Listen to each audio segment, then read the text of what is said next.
bear that in mind. I would never buy one of those based on the pattern that you see now, because likelihood is it's probably going to look not a lot like that as it starts to grow and everything kind of changes and adapts on them ones. Body line, they're all good. You can generally see what I've spoke about. Look, again, if we look straight away, to me this is your standout fish, because we look at the body characteristics of it starting at the mouth more than anything. Because if we look at the likes of this one, my concern here as we look is that that head is actually quite short in comparison, but if you look at the size of the mouth between that and that, it's absolutely night and day. What you won't get is them showing the really prominent backbone like with those Sakai Sankey that we looked at. But what you can see is that element of the bone structure, like I say, there in the mouth, and even the width of the head. You know, the head's not quite as long. And then that leaves me looking at this part, and actually this is probably the noticeable bit here, because this can have an impact, is the distance from the back of the head to the dorsal. If you notice, that's a lot longer there than it is on that one there.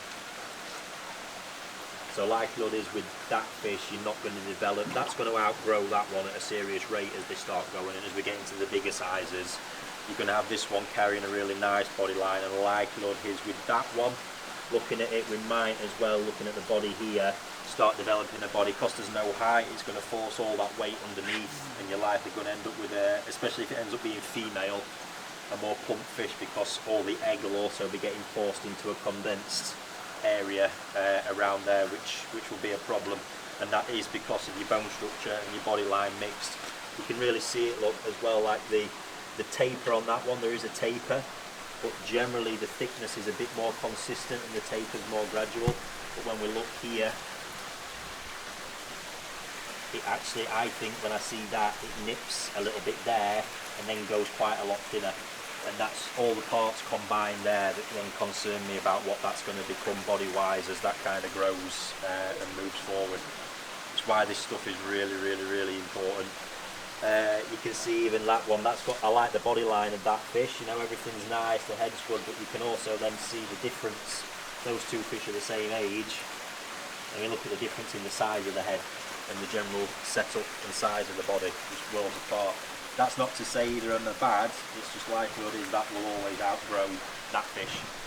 But that has got the shape and characteristic enough that it'll still make a really good fish that will grow. That's the bit you can't mistake. It's just because that has got a smaller body than that won't grow, because that's not the case. They will still grow, it's just at some point, I guarantee that'll outgrow that one. That's where we're at with that.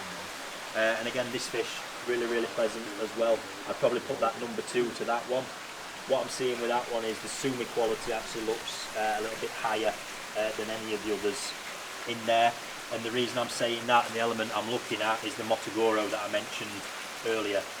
And what you can actually see in that one is the Motogoro in the fin, the base of the fin is actually a lot tighter and more refined, so it's closer to the knuckle, it doesn't extend out anywhere. In these 3 fish, you can see you've got a full black fin. That won't actually ever stay like that. What will happen is as that grows, that will pull back, but what you'll likely get is a more busy Motogoro rather than a really tight. That one's going to stay tight and get some real thickness to the sumi on it. This one, you can see it also extends out to the edge of the fin, and this one as well. And that is just a way, again, it's not saying that any of them is bad sumi quality, but as with everything, there's levels. And I just think out of them 3, again, we've got the strongest body, we've got potentially the strongest sumi sat with that one. And probably right now, if you look, yeah, the pattern's really nice on that one, but that might be your strongest pattern right now. So you can see how it really, really varies, and ultimately then it's going to come down to, you know, what journey you want to go on with the fish. But they are all little quality indicators and signs there. Look, throughout them all 3, I think that is the fish that gives the least compromises. But ultimately, like I say, that's probably going to end up with better sumi. You can see where it all comes in, and getting that 3 out of 3 as I discussed. I don't personally think any of them are a 3 out of 3 in that bowl. They're probably more 2 out of 3s. When you take that next step, that is when that price absolutely skyrockets. The other stuff in there, when you move into the non-go Sankey world, it is a bit more like the Wild West. What you've got in examples with these, a lot of these varieties, believe it or not, everyone expects Go Sankey to be always the highest priced fish. In recent years that's really shifted because as demand for non-Gosanki has increased, a lot of these varieties are actually harder to produce than those, believe it or not. This is a mistake. A lot of essentially more experienced hobbyists have been in it for a long while. I see it with guys in England. They think it all stops there, but if we actually look at the numbers of kohaku, good kohaku that are produced in Japan, they're everywhere. Nogami, Marido, NND, Sakai, Momotaro, there's so many, it's unbelievable. If we look at the amount of top quality Kimatsubas you can find, the only place I know I can go to for one of them is Marihiro. That's it. And then what happens when we start looking at these varieties, for some reason expectations go out the window, like every variety is like it. So all of a sudden we want one with a nice body, with nice colour, with really uniform scalation, with good fulcrum, with good shine and no shimmies on it.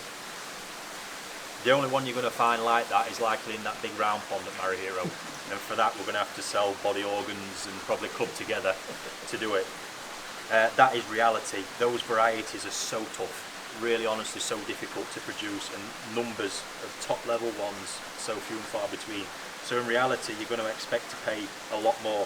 What you do get weirdly though, and I think this is where the misconception comes, from a spawning of Kimatsuba you will probably get more output that is sellable than you will kohaku, because obviously we've got the pattern element.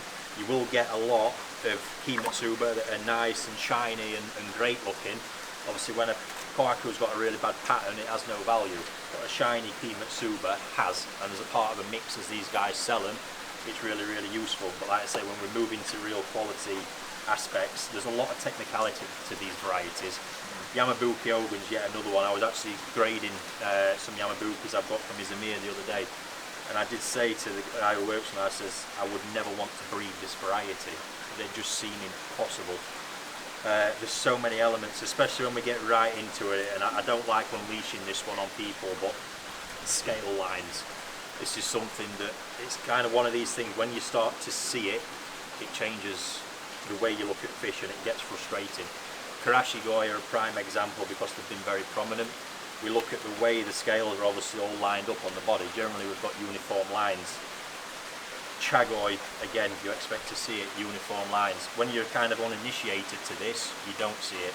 But the amount of these single colour varieties that have scale line problems, so that's where we'll be going along in a nice line and all of a sudden one scale sits a little bit bigger. So it ends up taking up the space of say 2 scales on that line. And it's almost, it's not really a deformity, but it's a problem. Because when you see that in small fish, all of a sudden you get that to 80 cm, you're really going to see it. It's going to be really visible. When you start looking at those things, and your eyes tuned into it, that's when the numbers of these just shrink down to nothing. I've had Chagoi from Marido this year.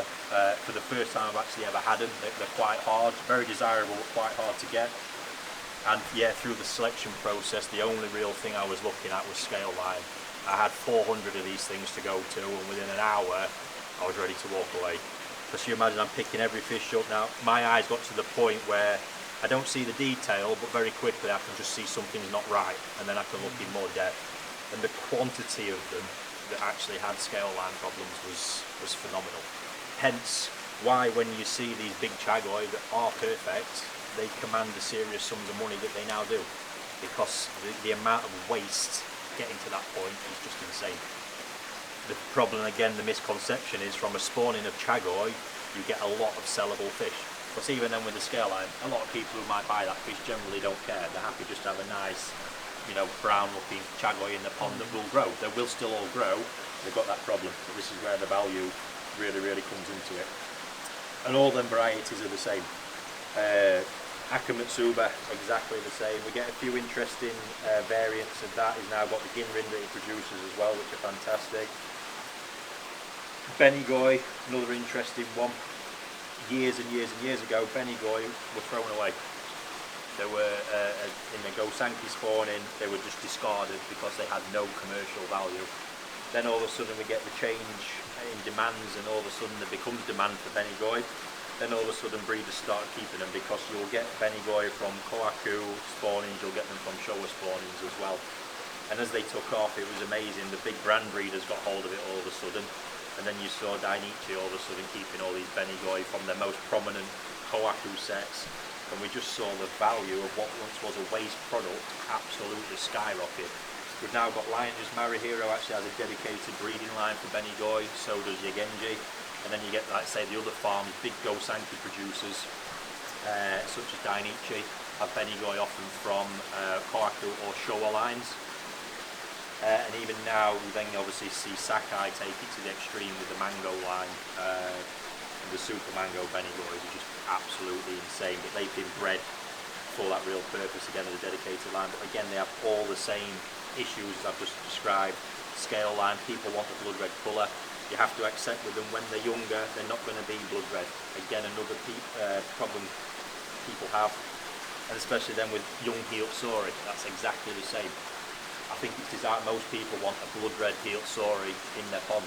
Well, most Heeltsori eventually get there. It's just they get there at 4, 5 and 6 years old, not when they're Nisai. To do it as Nisai, it's easy, we can manipulate it. Marasei does it. He keeps them in a concrete pond inside, doesn't really grow them, and fires straight colour through at them all summer. It just artificially kind of enhances the colour. But really, if I take one of those fish and start growing it and take them out of that environment, the colour will naturally soften back up more to where it wants to be at that default state in its life. But all we've done in that process is spent some of the pigment cells it's got, so it probably then eventually in life won't actually achieve the same colour it could have done. It could have just took a little bit more time to do it. Aragoke's been a real fascinating one. This blows my mind. Obviously the real you know, non-uniform scale patterns. The Japanese have spent decades producing Deutz fish with the vision of basically being scaleless, completely scaleless. Just the few scales down the dorsal line was their ultimate goal for Deutz, which obviously started off with big scales and had to breed them off through basically inbreeding, crossbreeding, whatever they've done. That's why again there's very few stable lines that produce that. You've basically got Hiroi and Shinoda that can really produce Deutz, Gosanki at that level. This trend that came in with Aragoke has been fascinating because basically then they've spent all this time doing it to then just put the scales back on. Absolutely blows my mind. But they have become incredibly popular as well. What you can often see, which is interesting, like Miyatora for example started breeding Deutsch Showa probably about 7 or 8 years ago now. His Deutsch Showa still have a lot of big scales on them, and actually some develop Aragoke patterns. It's because often to start a Deutsch Showa line, when they want to get size as well, you've got to start by breeding Deutsch with scaled fish. These guys have then gone right back to the kind of origins to start doing this.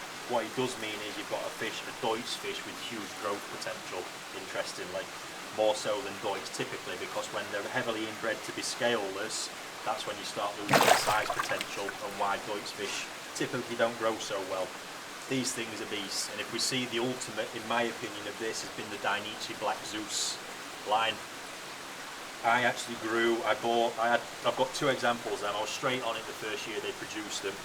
2 still reside with me. I've got a male fish I've raised to, I think about 66 cm now at 3 years old. It's an absolute beast. I mean, the body conformation, everything with it is phenomenal. Because they're not like growing Deutsch fish, they're more like growing a scaled fish that's got Deutsch scales on it. And then I bought a 2-year-old example that was 60 cm at the time of buying it, and after a full growing season, that's 3 years old now and it's 76 cm.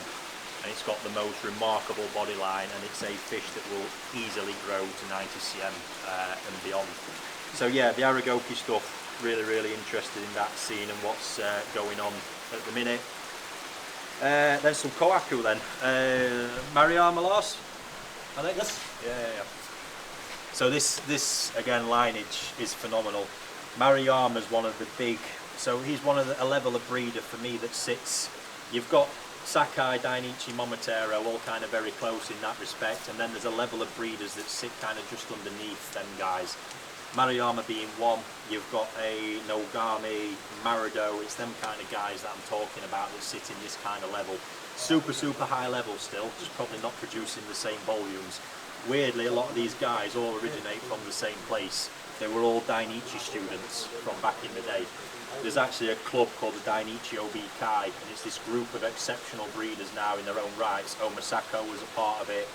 Amazing guys that all trained basically at the same similar time under the late Minoru Mano, Dainichi's father. And to think that guy also produced all these amazing breeders, and they served apprenticeships. I think Nogami himself did 17 years as an apprentice at Dainichi before he eventually went back to the family farm. They all served similar times. Maruyama was one of those guys as well. So the whole lineage is stooped in Dainichi blood. Interestingly, you may have heard of it, there's a Dainichi line, an old famous one called Kagura. Now this produced, Kagura was this fish that had the most intense, deep crimson sort of benny you've ever seen in your life, and real true snow white skin. And Maruyama, Nogami and Dainichi are the only 3 farms in Japan that still have any trace of that blood in their fish. And Maruyama is actually still the closest one to that. Even Dainichi themselves aren't quite as close now as what Maruyama is. It's had a lot of independent success as well. 2 Grand Champion awards as a small independent farm, which when you're competing against the likes of a Sakai and a Dainichi, it's phenomenal to do that. He's done it with both Showa and Kohaku, funnily enough. And it's an amazing line. What we expect to see with them is a deeper colour of benny, which you can see in a lot of them. The power in the bodies is really clear to see as well. I mean, even compared to them Sakai Tosai, you can see, like with that one, look, as it sits there, the height behind the head and the power of all them backbones is quite phenomenal. But again, where you'll differ, this tone of benny is one that you will only see in fish of Dainichi origin. In no others. Sakai has an intense red, but it has a different look. There's still a kind of softness to it. This is a more hard, really intense looking benny that you will only find, like I say, in stuff that's originated from Dainichi. And particularly you see it go to another level with the Dainichi Kagura line stuff. But it's a great breeder to buy Kohaku from. They're really great examples. You can see across them. One thing probably just to note, the deeper red bennies in relation to Sashi can often tend to be a little bit deeper.